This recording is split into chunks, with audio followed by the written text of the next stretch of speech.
Hello and welcome to the final Meet the Candidates session for this year's Guild election week.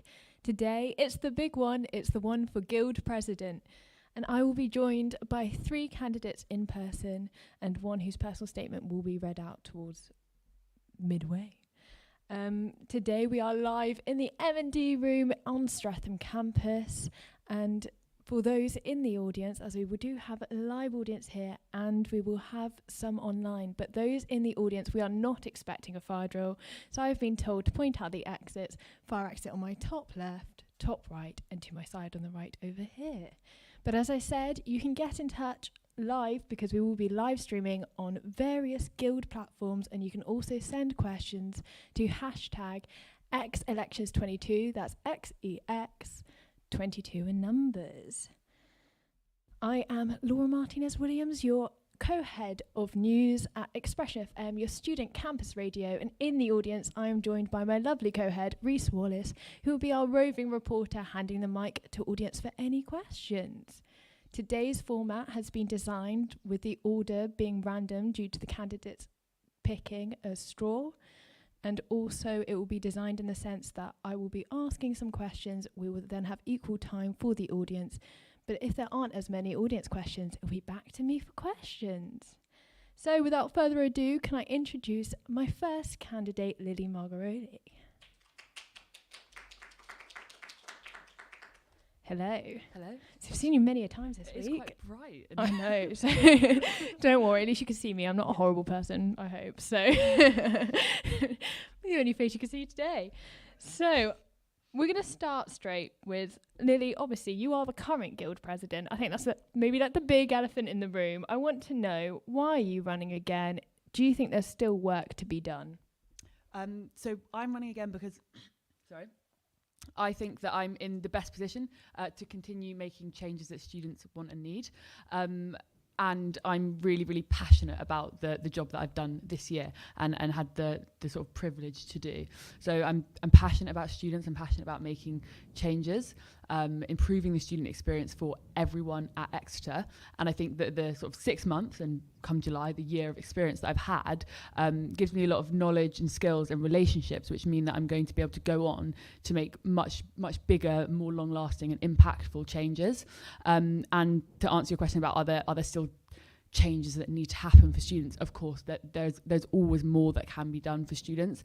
And also a couple of questions which have come up sort of over this week, but also before I kind of announced that I was running, when I was just sort of chatting to friends and even just thinking myself, was, you know, if you are rerunning, is that kind of admitting defeat? Like, you haven't done enough in 1 year, so why do you need to rerun? But representation never stops. There are always new things coming up. There are always new things which students need, which problems students are facing and challenges students are facing.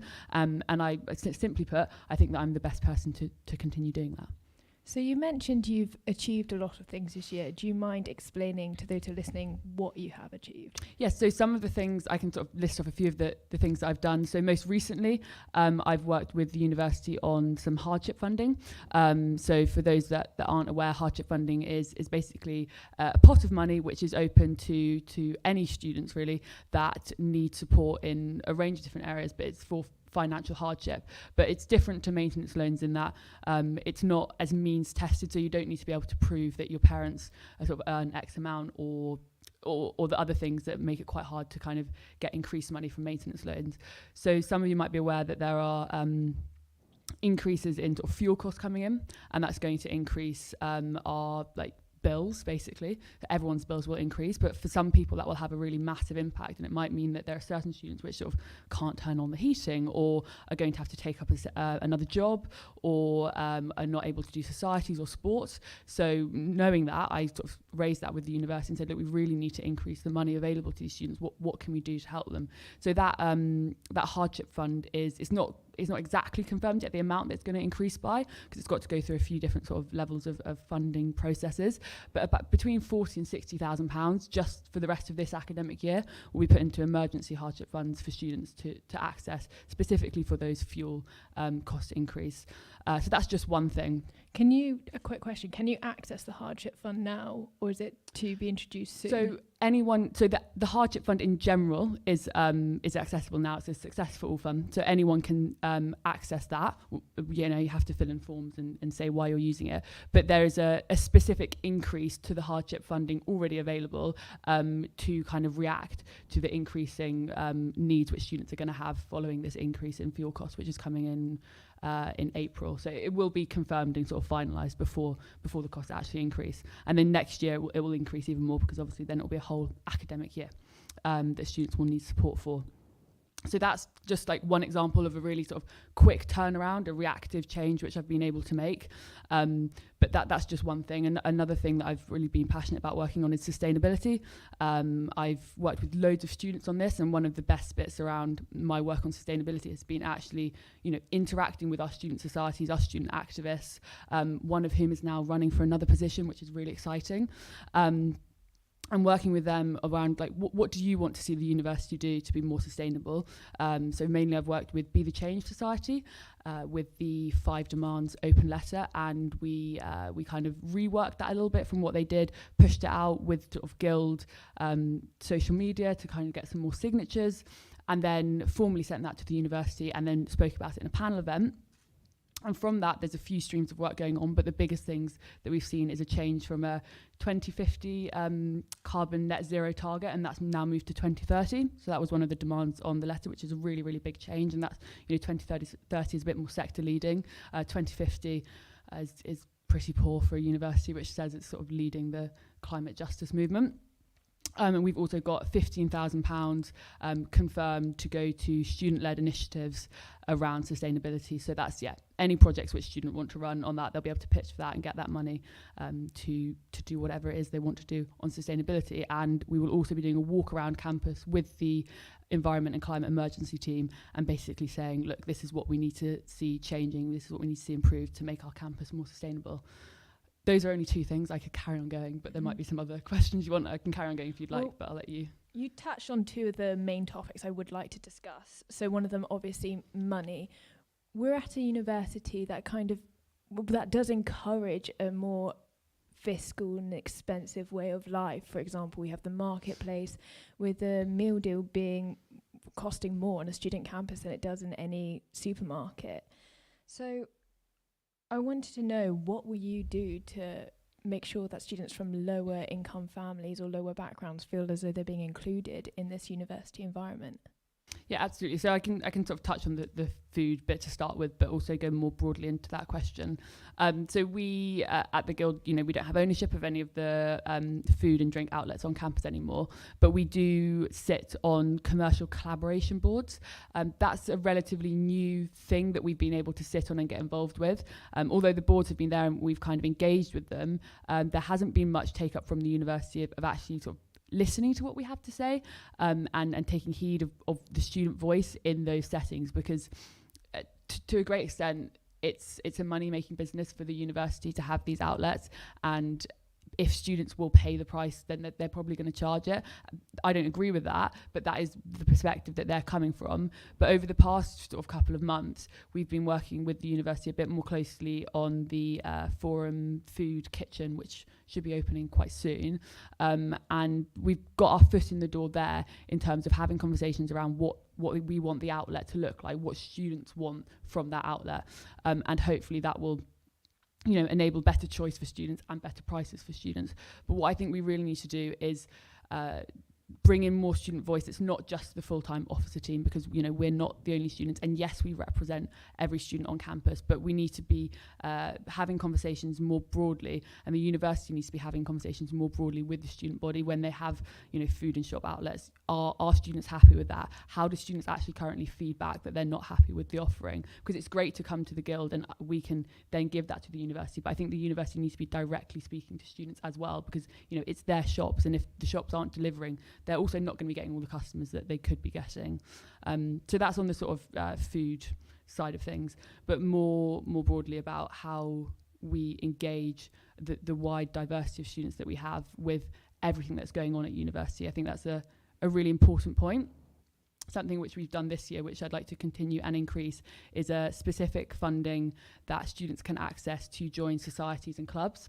We worked with the AU on this. So because sports clubs are the most expensive sort of thing to join, some of our societies, do charge a bit, but they generally tend to be quite low. But sports clubs are really expensive. And what you hear from students is that when they're involved with a club or a society, whether that's just at a member level or on committee, those are the students that may feel most attached to the university. They have that sense of community, that sense of belonging, and they also gain a lot more than just the academic education. They build a network around it. And at the moment, I think we have a situation where a lot of students aren't able to access that, either because they aren't able to afford the cost of actually joining as a member, or they're having to have a part-time job, and therefore they don't have the time to have a part-time job, a full-time education, and join a society or club on top of that. So with the part-time job, the hardship funding tries to deal with that side of things. But with just the membership fee, this funding, which has now been made available for students to apply for, and clubs and societies to give out, should allow more students to join that and really benefit from all of the benefits that you can get from joining clubs and societies. In the first section, when you said that it was the uni that owned these outlets, I think a common theme that has been, as you said there, and has been in our debates, that you say the university doesn't listen. A lot of students feel like the university doesn't listen to them, and you're on the student guild, which more people say would have more of an authority than students do. So if the university doesn't listen to you, then what's to say that you are a voice of students or any change will come? Are there any strategies you could implement for the university to actually take on your initiatives?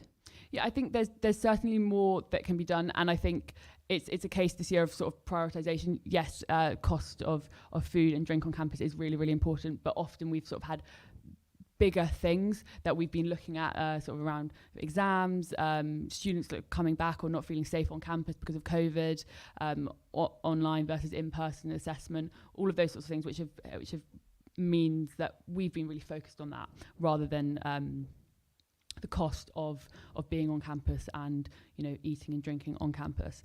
Hopefully the year ahead we won't have so many of those sort of firefighting situations, and we'll be able to more proactively engage with the sort of day-to-day things which students interact with on campus. I think what we need to do in the year ahead is make sure that we have sort of real insight and data from students when we go into those discussions with the university, and that will give us a lot more power. So although we as an officer team, we know from sort of word of mouth and also from our kind of one-to-one conversations and anecdotal data, I guess, in a sense, that students aren't happy with the offering on campus. I can't go into a university right now and sit down and say, we've had this form filled out by X many students and this many students are unhappy with it, or we've done this other form of data collection to show categorically that this percentage of students are not happy with the offering on campus. I think if we were able to do that, and with a bit more time we would be able to do that, that would give a bit more precedent to the university to say, right, actually this is something which we need to look at and change. The food court which is opening is being said by the university to diversify the offering on campus, to increase what the options students have, and improve the food, because really at the moment the food options on campus are pretty poor. So they're kind of hoping that is going to be the answer. So I suppose after that's been opened for a little bit, reviewing what students think of that, whether that still hasn't actually answered the questions of price on campus and offering on campus, then we can go into it and say, look, this has been opened, that's great, but students still aren't happy with it, and this is what they want. I think now we're going to turn to some audience questions. So is our roving reporter there? Yes, he is. Oh, I see a hand up. It's from a fellow candidate, isn't it? I see a hand up. Yes, Go I've for seen it. definitely a hand up. I'm just making sure the microphone's working again. We'll have a question from a candidate. Hi. Which of the following two statements do you think is most truthful? 1, the job of the Guild is to collaborate with the uni to ensure the best outcome for students. Or 2, the Guild's job is to challenge the university and to hold it to account. I think the first one. I think I can obviously I'll explain more. I think challenging the university and holding to account is very, very important. And in all honesty, I think both of them are true. But I think challenging them and holding them to account is great, but just doing that and not actually collaborating on change making isn't going to do anything. So sort of pointing out to the university, like, this isn't good, that's not right, you haven't done that. Okay, great. They hear that all the time, and anyone can challenge the university. But it's that collaboration piece which is actually going to turn anger into action, and it's going to sort of, okay, we've got this feedback, we're not happy with this, but we're going to work together to make these changes for students and to improve the student experience. And I think we've come from years in the past of doing that anger piece, doing that, we're not happy with this hasn't been done, and we can continue to do that, but we need to go, we're not happy with this, and this is what would be better, rather than just, we're not happy with this and stopping at that. And I think, we're not happy with this is what can be done better, this is what we can do together, that is what collaboration is. And I think that's what's going to really make change and impact for students. Do we have another audience question? Well, we do have some from our much used ex-media chat. Yeah, so to kind of potentially two questions from me, one from myself, one from our friends over at Expose. I guess I'll start with mine. You mentioned earlier about working alongside Be the Change and getting movement towards climate change strategy by 2030. Could you elaborate some on like what the practical differences might be, or what practical actions might be taken as part of this strategy? Yes. So one of the things which we managed to get the university to commit to, and I must say that I worked with Be the Change on this, but really it was them that really drove this forwards, and I was just sort of lucky enough for them to be happy with me, for me and the Guild to collaborate with them to sort of push it over the line. A fantastic group of students. One of the things that we got the university to commit to was a move from the 2050 to 2030 carbon net zero goal. Now, I'm not a climate expert. I don't exactly know how that's going to be achieved, and I'm not going to sit here and sort of suggest that I'm doing any kind of carbon traffic lighting of the various university departments. But what I do know is that it's going to take an entire university approach, and part of that is improving the sustainability of our campus and sort of behaviour of students. And although those individual changes alone don't make a massive impact, if we do that together as a community, that is going to make a huge impact, and that's going to be really necessary if we're going to hit that 2030 target, because at the moment that is a target. We're not guaranteed to actually reach that. It's what the university have set out, but it is very ambitious. So we are going to need a whole sort of behavioural, like, psyche change from the student population, and that part of it is what the Guild, myself, and all of us as students are going to have to really get behind and get involved with. And that's starting with a meeting in a couple of weeks' time, which anyone will be able to attend, which will be the Student Sustainability Alliance, times the university environment and climate emergency team, where we'll be talking about what students want to see from the university, what student-facing climate justice action the students want to see, and it'll be followed by a walk around campus, as I sort of mentioned earlier, where as students we're going to be able to point out what in campus, what in day-to-day activity do we not think is sustainable and what could be improved. So that's things like plastic in marketplace, for example, recycling bins on campus, small things, but things which have a big impact if done by an entire community. Maybe a cardboard or paper waste bin. I completely agree. And the second comes from one of our friends over at Expose. You talked some about some of the achievements you'd had this year. What would you regard as your best achievement of the year? I think my biggest achievement of the year, or not my biggest achievement of the year, but I wouldn't really be able to say what that was. I couldn't think off the top of my head. But the thing which I'm really proud of is this increase in hardship funding in response to fuel costs. It's, I hope that most students are in a position where they won't need to access that, but I know for some students that will be a real lifeline. And that's going to impact their ability to achieve for the rest of this year, to engage with their academic studies for the rest of this academic year and going forwards. It might mean that they don't have to have a part-time job, and that will mean that they're able to go from a 2-2 to a 2-1 or a 2-1 to a first, or it won't impact their mental health so much. and that will change their university experience, but that will also change the trajectory of the rest of their life. A university degree isn't the be-all and end-all, and the grade that you get from a university degree isn't the be-all and end-all, but that pot of funding and the way that will impact certain students who really need to access it is going to change a student's life really, at university and going forward. So I'm really proud of that. Do we have any questions online? Absolutely. We've got wow. some from our Instagram Live, and one of them's very similar to the question Callum just asked. But one is, Lily, are you backing any other candidates? And sort of as an extension of that, how important is it to work with other members in the campaign teams, but also at the Guild itself? So in terms of other candidates that I'm backing, I've worked with a number of the other people who are running for other positions. So I've worked quite closely with Izzy, who's running for VP Opportunities, with her work for societies, and I've worked closely with Emma, who is from her Be the Change work, and also up at COP26 in Glasgow for sustainability. My main thing is I think everyone should get involved and vote if you agree with sort of, those are the people that I've worked closely with in my time in the Guild. Other candidates are running fantastic campaigns, but those are the ones that I've worked closely with. Sorry, could you repeat the second part of that question? Yes, it was how important is it to work with the other members? And I think from that it's the campaigners, but also then the members of the Guild. So working with other campaigners, I think, it's everyone here will know who's running a campaign or who's ever been involved in a campaign. It's quite a long, sort of tough week. It's only been a few days, but the build up to it's quite a lot. So that camaraderie around the campaign period, I think, is really, really important. It just makes it a more fun experience. At the end of the day, whoever wins, we're all really here because we're passionate about the student experience. We're passionate about helping students. Yes, we might have different ideas about who the best person is to do that or how we best do that, but we're all here for the same reason. And I think the camaraderie around that is really, really nice. Also then working with the other, and I'm kind of guessing a bit in what exactly the member bit of this question means, but working with the other officers is incredibly important.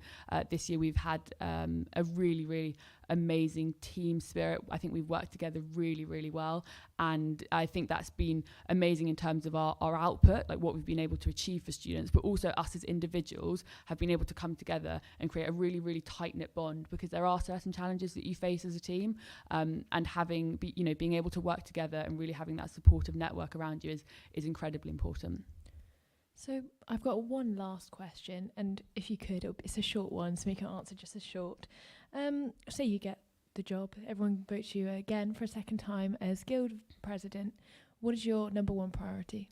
My number one priority for the year ahead will be ensuring that every student sees themselves in the Guild. So we represent every student, but I want every student to look at us and look at the people in our team and see themselves. So I want to increase our representation functions. So at the moment we have 4 full-time officers and then college officers, which represent on an academic basis. But I want to look at how we can represent students from minority and liberation communities. So BAME students, students with disabilities, LGBTQ+ students, and really bringing them in as a formal part of the Guild and engaging more with them so that we can really represent them and make sure that we really are working for them. Fantastic. Thank you very much for joining me. Just really quickly, where can people hear from your campaign? If you search Lily for Guild President on Instagram, Facebook, anything like that, you can hear more about me, and also you can message me on there. And tomorrow I will be around campus with some signs and more than happy to engage with you. But if you don't want to talk to me, you also don't have to. I'm not going to force you into a conversation. Well, thank you very much for joining me. Thank you very much.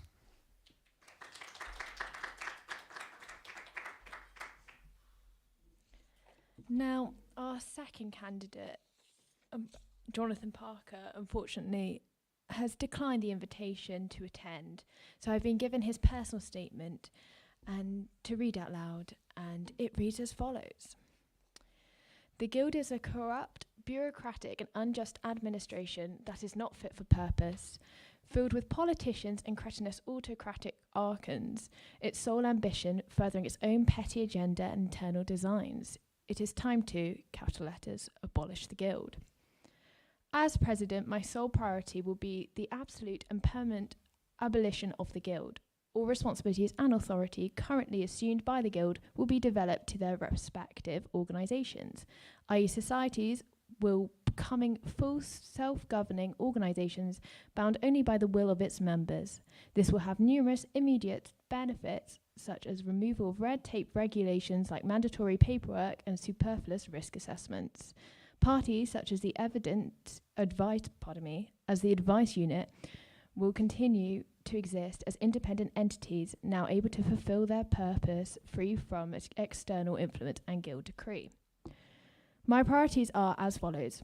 1. Institute a full and complete abolition of the guild. 2. In the process of that, I will A. Refuse the position's salary as it is funded by the activities of an imperious, amoral monolith. And B. Apologies. Practice abstentionism and obstructionism, to restrain any further tyranny from occurring. 3. Once complete, all jurisdiction pretended by this institutional sham will be rightfully restored and divided back to its rightful holder.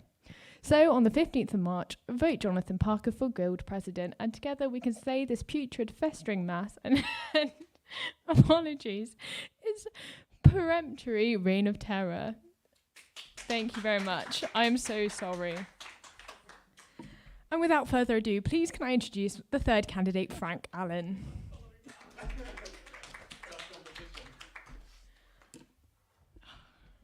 God, it really is bright up here. It is. Just if you do need some water, it is behind you. I will need it right now. Lovely. Well, thank you very much for joining me. My first question is, Frank, in the past, you have endorsed Lily in her campaign, stating that Exeter students should be blessed to have this incredible all-round person guiding their student body. Why are you running against her? Yeah, I'm still very good friends with Lily. Well, I hope after this campaign at least. And I still do think, she was a good guild president. I'm just running because I have a different idea of how I'd like to see the guild run. And I'd been thinking about it for a while. And to be honest, actually, when I entered this competition, I wasn't, I say even before entering this competition, I wasn't very willing to become guild president. From many of my chats with friends, they were always saying, "Oh, Frank, you should do it for a laugh." And I was like, okay, well, maybe I will. But when I committed seriously, I was like, I talked to a lot of students, and it's been the focus of my campaign is to branch out to the student body and be like, hey, I'm just here to listen to you guys. And the number of times students would come up to me and be like, I don't feel represented. I don't feel aware of what the guild does. I mean, on the survey I ran recently, 80% of students said that they do not feel represented by the guild in some capacity. And this is from an overwhelming volume of responses. And similar numbers were reflected in how aware they were of the guild, with 50% of students saying they were not at all aware of what the guild does. I just think these are shocking numbers, personally. I think it's something that the guild has missed out on. And, I'm not saying this is down to the officers. In fact, I think the officers have done a good job with the conditions and circumstances they've been given. But, I've got quite a different way I'd like to run the guild and reform it post-COVID. So you say that your statistics are from an overwhelming number of students. Could you specify how many students responded? Yeah, sure. So it was around, I believe, 150 to 200 students who responded. And of course, in the grand comparison scheme of things, these are small numbers. So I'm, completely aware that this survey reached whoever it could, but I tried to advertise it on the most impartial and largest forums possible, especially on Overhead at Exeter. I'd say one of the big things about that was that a lot of students filled out the form, but also I met a lot of students who were just like, I haven't got time to fill it out, but I'll just give you my little sort of bit here and there. And so, the numbers, whilst they are, I would say, largely representative, I would say also there are many other people who've just come up to me and been like, hey, yeah, here's my piece. The phrase "I haven't got time to fill out a form" I think is very reflective of the ideas of many students. So how will you obtain feedback from the student body? Yeah, it's a good question. I've been asked this quite a few times because one of my key campaign policies is not only transparency but also inclusivity and democracy with that. And crucially to that, I say I've got a philosophy of if you trust the students, they will trust you back. If we show that the guild really does care about their concerns and is not just acting as a performance body, but is actively in dialogue with the students by hosting things like open democratic forums, by going and speaking to the clubs, by advertising both their successes and failures, by saying, hey, yeah, we're only a human body, but we're a human body that's representative of you and who wants to hear from you consistently and constantly, then I think the students are going to be aware of that. I mean, recently we've heard that students are just quite apathetic compared to 4 years ago, even 5 years ago. And I think the Guild has changed somewhat since. I mean, perhaps COVID is a part of this. I think, COVID definitely had a huge impact, and this is beyond the Guild's control. But I also think that one of the huge factors in this is sort of like a closing off of the systems. And the number of students who I've met and, who've been my year as well, because I'm now a 4th year at Exeter, who've said that the Guild has become more bureaucratic over time is overwhelming. And I think there's a huge paucity in where, that the Guild needs to be. So you mentioned the idea, and it's very much throughout your personal statement and your campaign, of transparency. So I want to know, what does that mean to you, and how are you going to make sure you maintain this if you were to get the position of Guild President? Yeah, so on my list of policy, which comes directly from the students, there are 4 things that really stood out to me that could make the Guild more transparent. The first one is redesigning the Guild website. It's a small step, but the interface is so unusable for so many students that it's absolutely crucial that it changes, and also that risk assessments and society-related stuff is also more accessible too. The second one is changing modes of communication. I say that the huge thing at the moment is that the Guild communicates via email, and the number of students I've met, and myself included for many times, who've just said, okay, well, I'm not really going to check all my Guild emails, because they do just come as walls of text. As has been discussed at the expression debate. So I'm thinking of moving towards more social media output and in-person on-campus stuff, especially now that COVID has been left behind. I'd say another huge part is highlighting the successes, and then also, as the 4th point, highlighting the failures. Because if these aren't highlighted, not only are the students not aware of what the Guild is doing, but they're also not aware of what the Guild can't do. And, you can say, okay, well, I hold my hands up and this is what I can't do. But it's important to directly say this to the students, because then the students can come back and say, well, actually, why don't you try this route? Because at the end of the day, I'm just a student myself.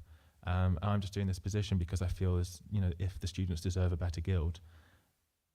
And I'm very open to hearing where I'm failing and where the students think they can do better. And I will try and put that into the system and, of course, keep that dialogue going. And it worked very well under the last president, Sunday, when she was, sort of dealing with COVID, and the response she had from students was tremendous. And it's something I kind of want to continue as Guild President if I do get elected. So you mentioned earlier that the reason that you are running against Lily is because you have a very different idea of what you want the Guild to look like. Can you please explain your plans for the Guild? Yeah, I've got a very sort of, I'd say almost radical, but without being like, over the top radical. Nothing like abolish the Guild, but I do want to overhaul how the officers relate to the Guild. I want to, because under the 1994 Education Act, we as Guild officers have complete power. We are actually, in fact, in charge of those Guild officers who are unelected and, in fact, unaccountable to the students, and we hold them to account, therefore. I'm very aware that, in that respect, I'm carrying the will of the students on my shoulders. Going into these discussions, it's time for me to give my piece and for the Guild to respond to me, rather than for the Guild to tell me what to do and for me to respond to that. And I'm not saying that's how it functions at the moment, but I'm saying that this is the culture that I'd want to bring into the Guild. And I'd be very clear about it from day one that this is how it stands. And importantly as well, it's about making sure that the students are consistently listened to, not by having things like the Guild Council, which no one really knew existed until this race, and which still many people don't know exists.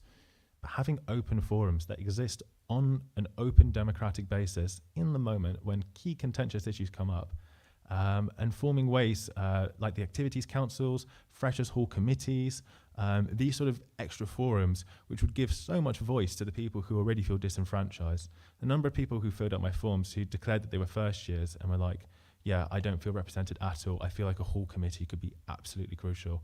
And I completely agree. And I think it's a shocking oversight that this hasn't been done yet. Like, why does Lafrauda or Berks Grange not have a committee of students who meet regularly with the Guild? I mean, it feels as if you're in the university but not a part of it. Do you have any further strategies to increase student engagement with the Guild? Yeah, I think, to be honest, inclusivity is a huge part of that, and sort of building strategies around that. I mean, this is things like not only sort of helping students feel more included within the student body, like, through hall committees and stuff, but also through societies. because I think societies are given a hard time by the Guild. And again, a lot of the people who filled out the form were like, yeah, can the Guild please change how it relates to societies? And I agree. I think one of the crucial things, and what I've discovered being on committee myself this year, is that societies don't have specific risk assessments. And so, for example, I'm on Jewish committee, and I try and run Shabbat every single week. And to run Shabbat, I have to, have candles and I have to have wine. But because the risk assessment is generalized, I can't have these on campus, and I can't host them in a home because that would be against Guild restrictions.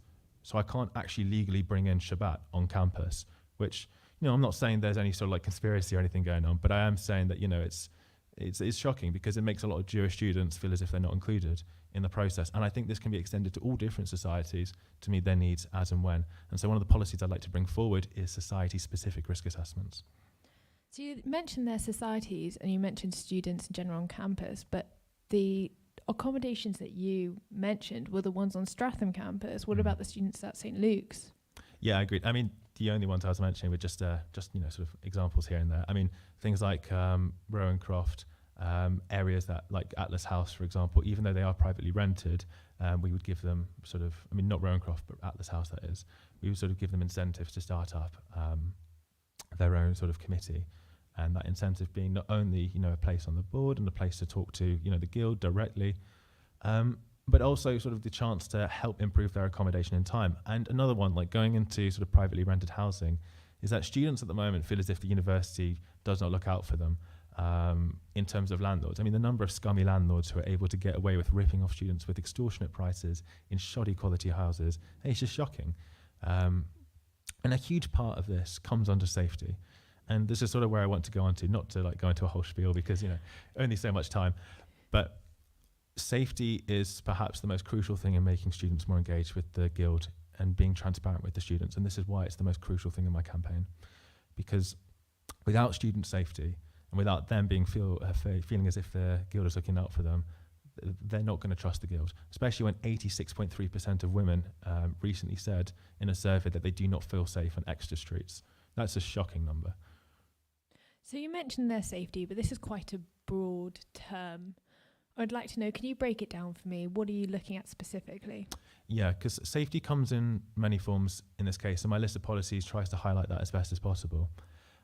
One of the key ones at the moment is taking anti-spiking measures, because spiking is a huge concern, and so many people feel so upset that this has been allowed to go on for so long. And one of the ways I want to reduce this is by introducing a town hall with clubs, where we say, we want to sit down with you, we want to talk policy with you. Students will be allowed to come in to democratically vote on policy, to give their input, to tell clubs, hey, this is what we want. And of course, some clubs have taken the initiative privately, but this needs to be a university-based thing because we are their main market. And without us, they will financially suffer. But there's also forms of safety in the forms of mental health. One of my huge priorities is to emphasize funding mental health continue funding mental health, because I know this year the officers have helped to prioritize that, and for that I have a lot of respect. But also to create a more conducive environment to better mental health too. To be like, we need more open spaces and we need more communal spaces. And finally, I think there's an element of safety in terms of like our broader role in sustainability. Again, the Guild has done a good job this year, but again, there could be more transparency about it, I would say, in terms of what's available. The sustainability grant, for example, whilst this is a massive achievement, it's only something that very few students know about. And this is something that needs to be more openly communicated. I think now we're coming on to our time for audience questions. So if anyone has any questions in the audience, please raise your hand. If not, we'll go on to the online ones.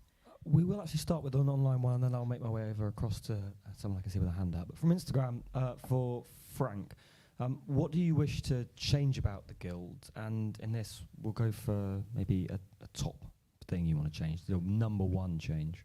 Yeah, definitely the culture around communication, around transparency within the Guild itself. And because not only will this help facilitate inclusivity, but it also help students to feel as if their voice is being listened to once they've given it to the Guild. This would be my top priority, but within that is a whole list of priorities in increasing inclusivity as well. Oh, he's just moving over. Hi, just going from your list of policies, well done doing a manifesto, by the way. I'm with you on that one. with the idea of like good and bad landlords, guild approved landlords, when Bristol tried this, there was a situation where like student union approved landlords, the so-called good landlords, would just jack up their prices because they knew they could get away with it. How would you avoid this issue happening at Exeter if this policy was instituted here? Yeah, because that's a good question, because I mean that's the number one concern about this policy, is that because of limited housing in Exeter, there's a huge chance that these landlords will be able to increase their prices. But a part of these quality controls will be price assessments as well. Going into affordability on campus, I think, highlighting what Lily has said at this debate and what Maria has said in her list of policies, her manifesto even, increasing affordability on campus is going to be absolutely huge. So this idea of housing controls is not going to be just quality housing and quality landlords, but also quality prices. Sound like I'm giving a sales pitch there. Hi. So you mentioned making more kind of specific risk assessments and specific application processes for different societies. With societies numbering in the hundreds and a lot with massively diverse requirements and interests, how are you going to kind of balance giving them their specific potential, specific application, with just the general workload of there being so many? Yeah, I think in this respect, it's more about inviting them rather than forcing them to do it. I mean, I know societies who would appreciate it, and I know societies that are very happy with the way things are run at the moment and the way that the risk assessments are run. And so we would say, okay, well, come and talk to us. We would openly say at the beginning of the year, once the committees are elected, we will say, hey, the Guild is open to hearing what you have to say about risk assessments, and we are open to amending the risk assessments in said ways. And I would reckon, whilst we'll have a large intake of societies who will say this, I think, this is still a requirement we can meet. Coming out of COVID, we're changing our priorities and how we work as a guild. And I think to become a more society-relatable guild and society-related guild is a way we can actively shift these priorities and show people that, the guild is starting strong and that it wants to listen to students. And this sets the foundations for a huge number of inclusive policies. So yes, I completely agree that 1,000 societies may sign up, say the toughest case scenario.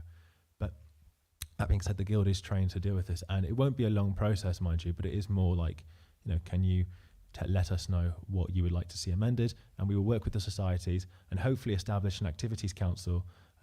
Should exist with different representatives from different aspects of different societies, i.e. faith and will groups, politics, subject societies, and hear their contributions too in tandem.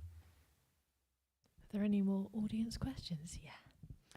This year, you've done a really amazing job with Jewish Society and other societies that I know you've been involved with in sometimes sort of challenging circumstances. So I was just wondering how you will continue the work that you've done, or sort of what you've learned from JSOC on bringing in sort of voices from different groups, and sometimes sort of quite small groups on campus, but really raising up their voices to make sure that the university hears them and us at the Guild hears those voices and is able to welcome them in a way which isn't sort of too going out and going, you have to talk to us about this. And I think you've done an amazing job with that with JSOC this year. So I'm just kind of wondering what you've learned from it and how you'll continue to bring that into the Guild. Yeah, absolutely. I mean, actually, to be fair, that relates very nicely to the society-specific risk assessments, because I don't want a situation where we're allowed to feel as if we're safe, but then we don't actually feel safe in the process. And this is what I kind of realised whilst doing Jewish Society, is that there needs to be a specific risk assessment for us. And this is something I've brought forward on my committee experience. But obviously, different societies have had different experiences with the Guild, and this is why I said, please contribute what you've got to me, because again, I'm only one man sat in one small committee at that as well.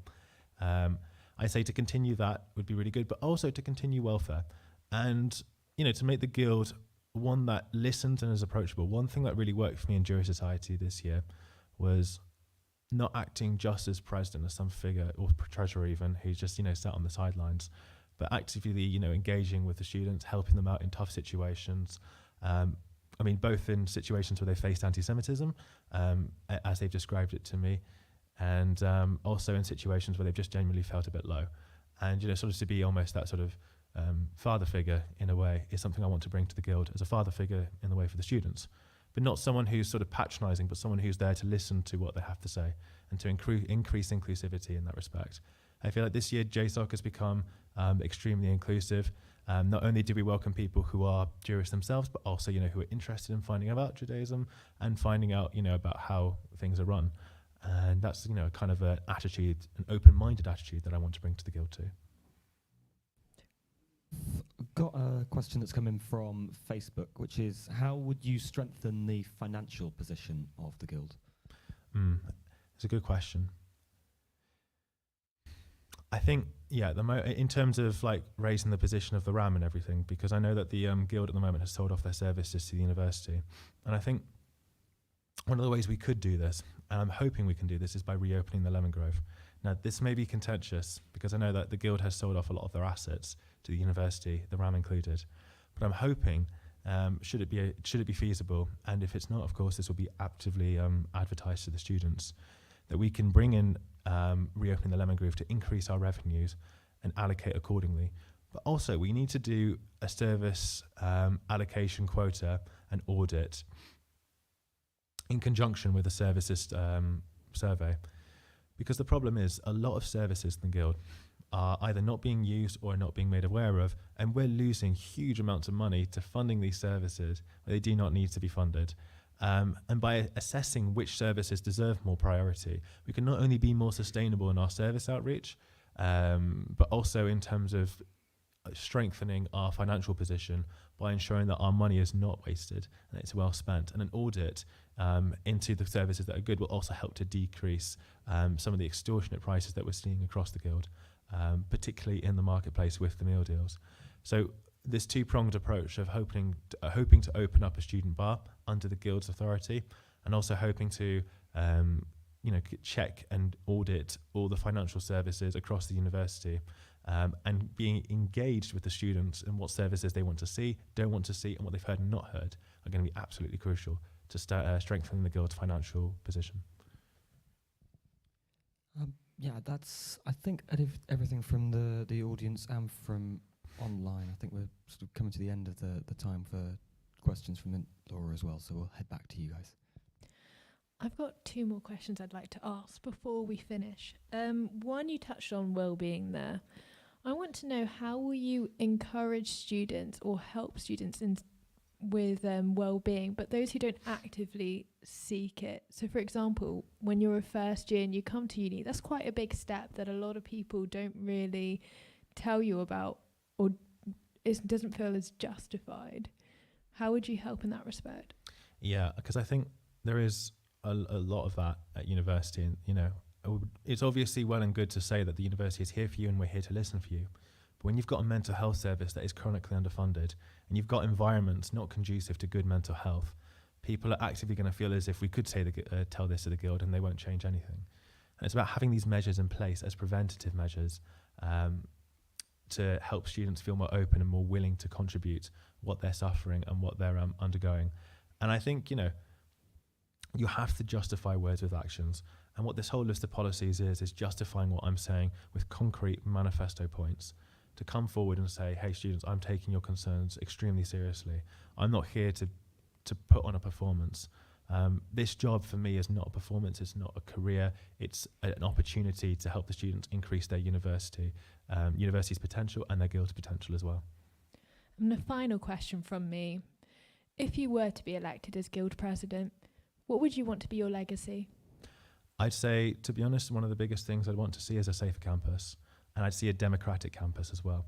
Now, this is not to say, obviously, that I think campus is undemocratic, but I do think there are so many areas where it can improve. Lovely. Well, thank you very much for joining me today. Where can people find your campaign? The easiest route is through my Instagram and Facebook, both Frank for Guild President, that's 4 as a little number 4, not the letter, and also through my personal statement on the Guild website. And generally, I'm also going to be doing a little RAM session. This is a little sneak peek tomorrow afternoon if people want to come and drop in. But as has been said before, this is obviously not obligatory, but I would love to see as many people there as possible. Thank you all very much. Thank you very much for joining me. Thank you so much.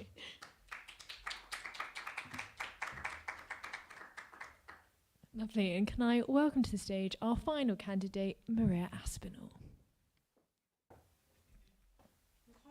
being bracketed by Jonathan Parker, to be honest. Be a lovely introduction. Hello, can I be heard? Yes, Amazing. you can. Oh my goodness, it's bright. They're not lying, I promise. Right, well, it's lovely to finally meet you. Thank you very much for joining me today. I would just want to know, Maria, you are president of DebSoc. Why are you running for president of the Guild?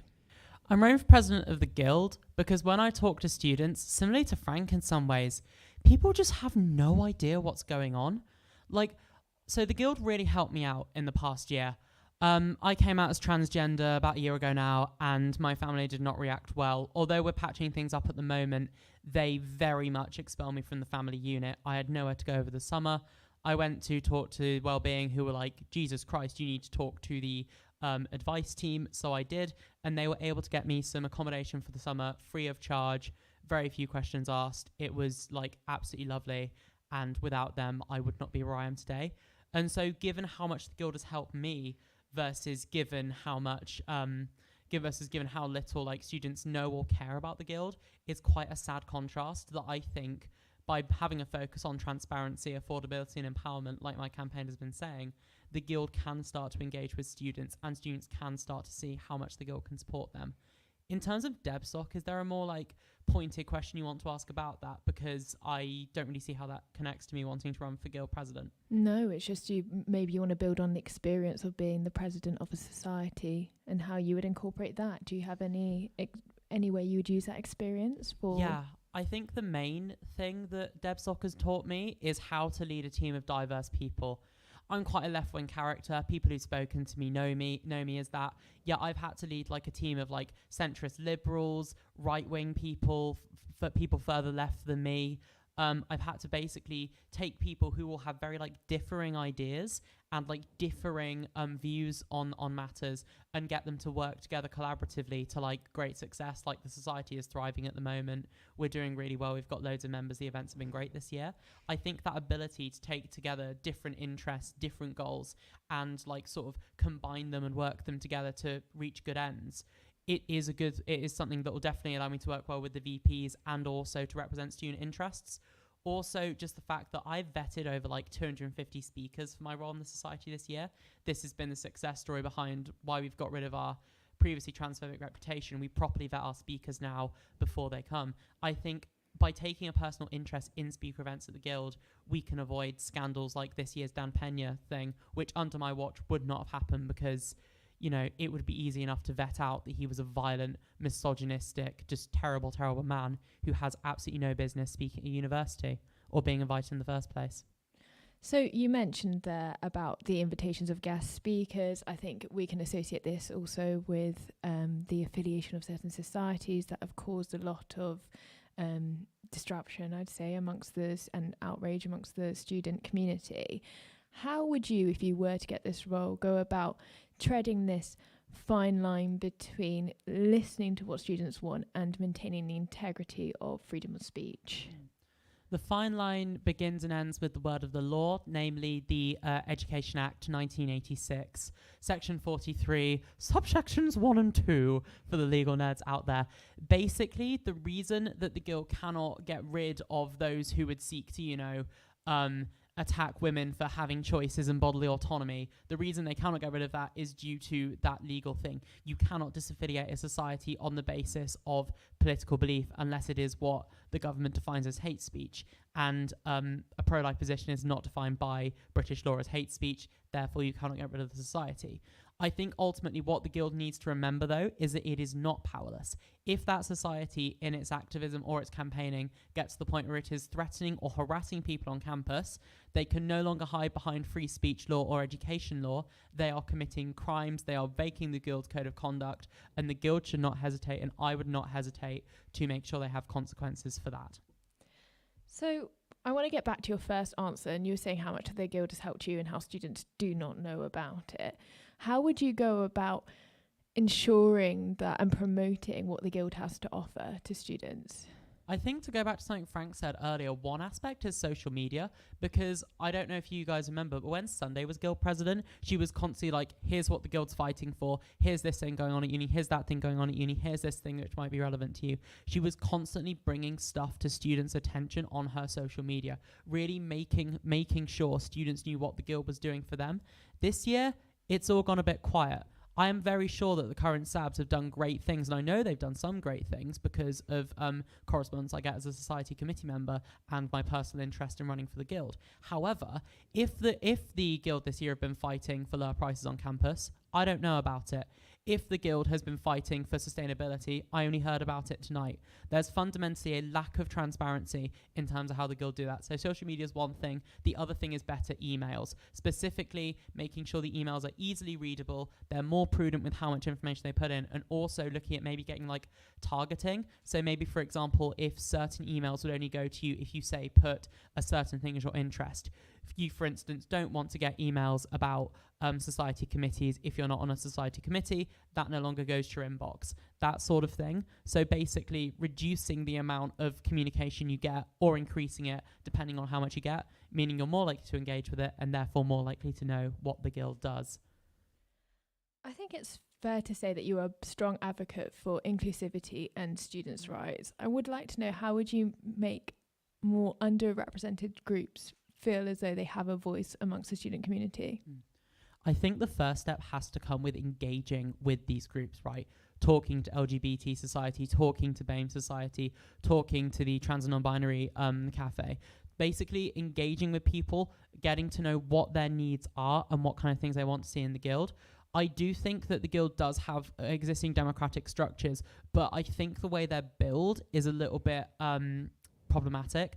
I certainly wouldn't expect someone to come to say, an event called, say, Spill the Tea, and then talk about their issues with systemic oppression. It just doesn't really, the vibe just doesn't seem there. So by making the focus more about democracy, about inclusion, about a safe space to unload your concerns and get some support from the guild, that would be better. Also on my manifesto, I really am passionate about the idea of having drop-in office hours. And if elected, I sincerely hope that my VPs do the same, because ultimately people aren't going to come to like public events and tell you like really deep personal concerning stuff that they need help with. You need that kind of private and confidential space in order to properly get the input that you need from students about the ways they're struggling. I think also like just having that time that's allotted where you say, hey, please do come talk to me, I'm here for you, I'm going to listen to you, and I will take you seriously. That's a large part that we currently don't have of how we can listen to students and make sure that their concerns are met, especially underrepresented students. You mentioned about creating this comfortable, safe atmosphere for students to approach you. What about for the more timid students who wouldn't necessarily come into a drop-in session? That is always the difficulty. Ultimately, you can take a horse to water, but you can't make it drink. I think ultimately the thing is, I cannot force anyone to come to me and relay their concerns to me. However, what we can do is make the environment as welcoming, as accessible, and as like known about as possible. I think that's where the main thing comes, because as it stands with the way the guild communicates, if tomorrow the current guild decided to do drop-in office hours, people probably wouldn't know about them. So by making them known about, by like maybe even having, say, testimonies from people saying, hey, this was a really helpful experience to me, that kind of thing could help people to come forward. But ultimately, I'm not going to claim some kind of godly power to be able to connect with every single student. What we've got to do is put the best possible amount of communication and transparency out there, and then trust that the students wanting to secure their own interests will engage with it, as I believe they will.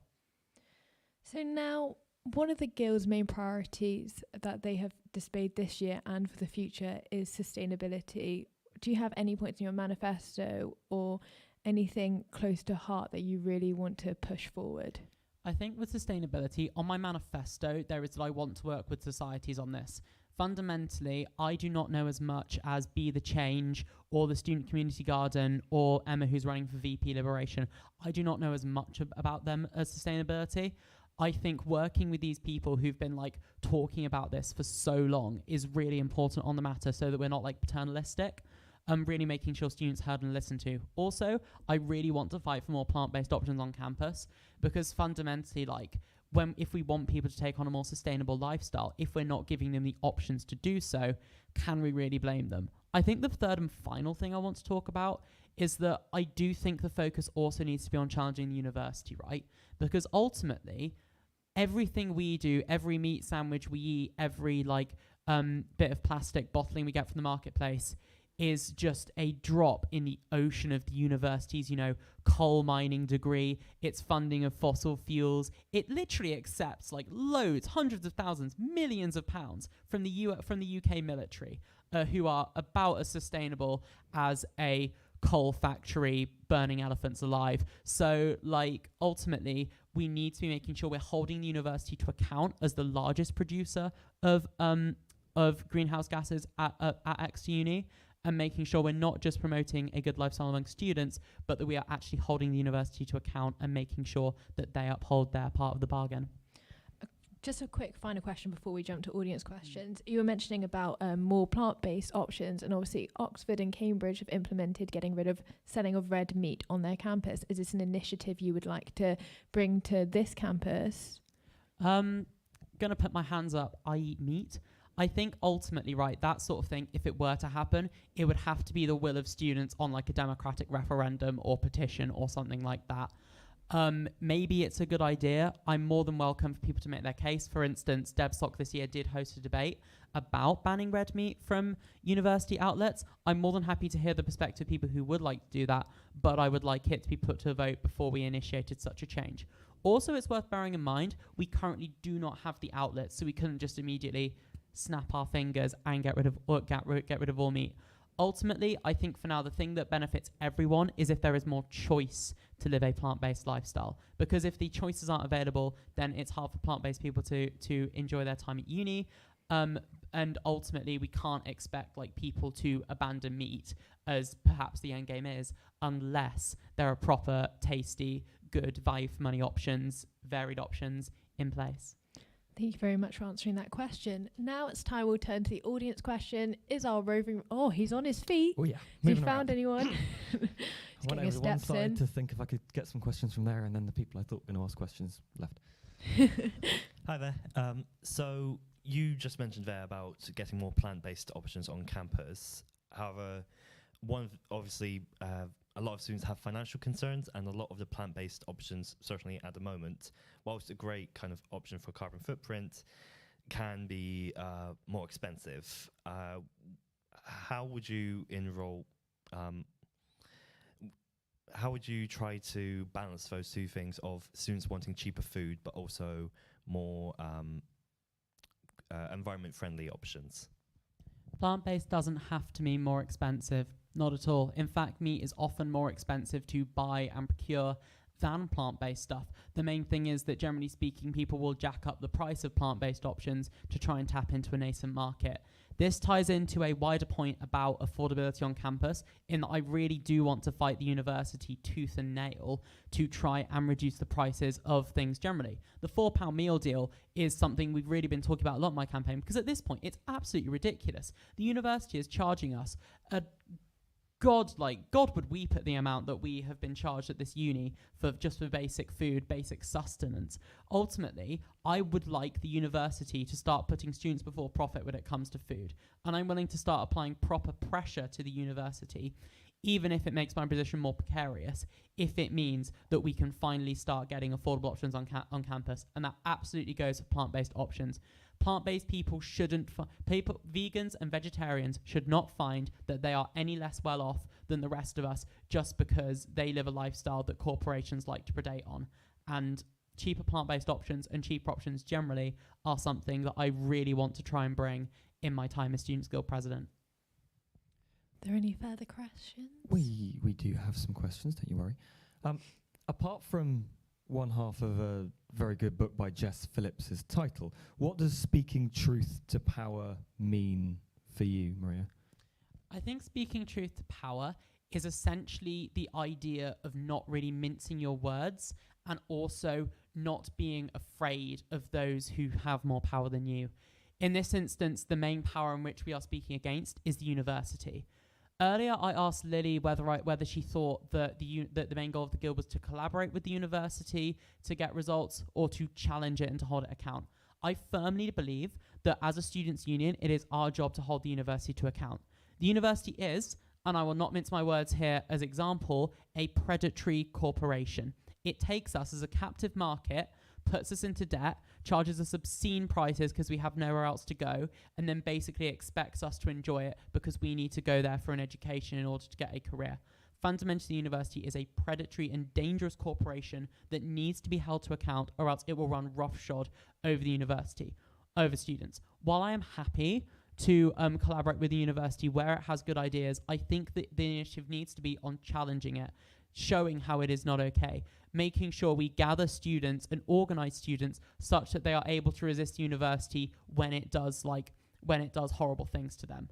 Ultimately, speaking truth to power is not being afraid to expose organizations when they endanger students, and being able to challenge them in an appropriate and organized manner. We've got a couple more on here. We asked Lily if she was backing any other candidates and how important working collaboratively is, both in the campaigning stage and then eventually when or if, I suppose the statement should be, becoming a guild officer. So the same question, I guess, goes to you. Are you backing any other candidates, and would you be looking for working collaboratively? I'm not backing any specific candidate. Obviously, I have my opinions, but I would rather keep those to myself until the campaign has ended. So I was talking to Sunday, and she rightfully pointed out to me that, basically, your fellow sabbatical officers, your VPs, are basically your ride or dies. Fundamentally, it is kind of you against the world for the next year, you against, like I say, this massive predatory corporation. And whoever gets elected, I want to make sure that we can work together, really work to complement each other and present the most powerful united front against the university and for the student voice that we can. And also, I think just also it's important to have those friendships as well, because at the end of the day, this is a hard job, right? You do have to represent 15,000 odd students against a very powerful organization to secure student interests. Having that friendship with your VPs is so incredibly important, and ensuring that you can work together is similarly so important. And that's why I'm not backing any specific candidate, because I want to be able to find the strengths in anyone that becomes elected, work with them, become their friend, and ensure that we can do the best for students as a collaborative body. Got one last one from one of our ex-media colleagues. In the debate that we hosted on Friday, you mentioned fighting the uni on affordability, and it's also been a key theme throughout your campaign. We've heard from our incumbent guild president and campaigner Lily that it is quite hard to convince the uni on many aspects of policy. Do you have a specific action plan for how you will take the uni to task on affordability? So the thing is, at this point, I'm aware the university is going to listen to this. They're going to have people who listen. I think fundamentally it would be foolish for me to unveil any strategies I have been thinking of. I think what the important thing is for voters to hear is that I think it's a fool's errand to try and convince an organisation to lower its it's a fool's errand to try and convince an organisation that is only beholden to its shareholders to put students before profit, right? That is not going to get you anywhere, because they are going to prioritise profit over and above anything else. That's just how corporations work. That's how shareholders work. That's how capitalism works. But the thing is, in this year, I have seen almost no pressure from the guild or from students as a collective body about prices on campus. I think the key word is pressure. And if elected, I will start working with student organisations, looking at ways to apply pressure to the university such that they do lower those prices. Because at this point, what do we have to lose? We are at the point where we have the most expensive meal deal I have ever seen. We are really at a point where we're struggling to get any kind of affordability on campus. And at this point, we need to start actually taking the uni to task and making sure we're doing whatever we can to ensure affordability. But nothing too specific yet. So I've got two final questions before we wrap up. One is, you've just described the university as a predatory corporation, We've just heard Lily, your current guild president, tell you that the university does not listen. How would you make them listen? Like I say, I don't want to reveal anything too early on, because the thing is, right, ultimately, I'm aware that they are going to be listening, and any specific strategy I give you, they will be looking up every countermeasure that they can, because fundamentally, that is how much their bottom dollar matters to them, right? I'd also like to make clear, I'm not angry at any particular staff at the university. I know the staff of this uni are absolutely lovely people who have really helped me out in some tough times. It's just the nature of for-profit corporations that they're going to want to guard their bottom dollar. But ultimately, I would still refer back to that keyword of pressure. We as a student body and we as a student guild need to stop trying to gingerly convince the university to take us more seriously. They know that we're struggling. They know that they are overcharging us for low quality products. It's about applying pressure to them such that they either have to listen or effectively suffer the consequences. And my concluding question, very similar to what I gave your two other candidates. If you were to be elected as guild president, what would be the first thing on your to-do list? The first thing on my to-do list would be to change the way the uni communicates. That's an entirely in-house job that you can do completely in-house. Completely overhaul our communications such that the emails are more efficient, such that we start using social media more effectively, and such that students actually start to engage with our communications. If nothing else, when I leave this office, even if people hate me, I want people to at least know what the guild does and care about it, because this week in campaigning, I sadly haven't seen that knowledge of what it does or that engagement from students. Transparency is the most important thing to me, and that will come first on my plan to transform the guild. Well, thank you very much for joining me today. Thank you. So do you have one more minute? One moment. Come join me, Reese. Oh, does Maria have another minute? Oh, okay, go for it. Oh, yeah, absolutely. Apologies. No worries about that one. Sorry, that's one was Maria's. I've got Jonathan's here. Brilliant. So what we're just going to do is do a quick reread through Jonathan Parker's statement, so that we can give all candidates the equal weighting and the time that they deserve. So Jonathan Parker's statement reads as follows. The Guild is a corrupt, bureaucratic and unjust administration that is not fit for purpose, filled with politicians and cretinous autocratic archons, its sole ambition furthering its own petty agenda and internal designs. It's time to abolish the Guild, with those three words in capitals. As president, my sole priority will be the absolute and permanent abolition of the Guild. All responsibilities and authority currently assumed by the Guild will be devolved to their respective organisations, i.e., societies will become full self-governing organisations bound only by the will of its members. This will have numerous immediate benefits, such as removal of red tape regulations like mandatory paperwork and superfluous risk assessments. Parties such as the Advice Unit will continue to exist as independent entities now able to fulfil their purpose free from external influence and Guild decree. My priorities are as follows. Institute a full and complete abolition of the Guild. 2. In the process of that, I will A. refuse the position's salary as it is funded, by the activities of an imperious, amoral monolith, and B. practice abstentionism and obstructionism to restrain any further tyranny from occurring. 3.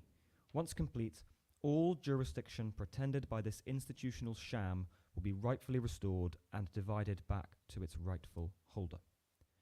So, on the 15th of March, vote Jonathan Parker for Guild President, and together we can slay this putrid, festering mass and end its peremptory reign of terror. So over to you now, Laura, for the Thank you concluding very remarks. much, Reese, for rereading Jonathan Parker's statement. And I think that concludes our final Meet the Candidate session. Thank you very much for all the candidates that did show up.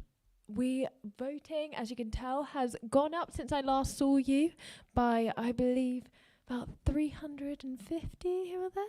So we have a couple more left, a couple thousand, I think. But I'm sure we'll get there. Voting does close tomorrow at 4 p.m. So make sure you do vote. And I'm sure you'll meet the rest of the candidates up and down Forum Hill. throughout the rest of the day. So that's all from me. Thank you very much for watching.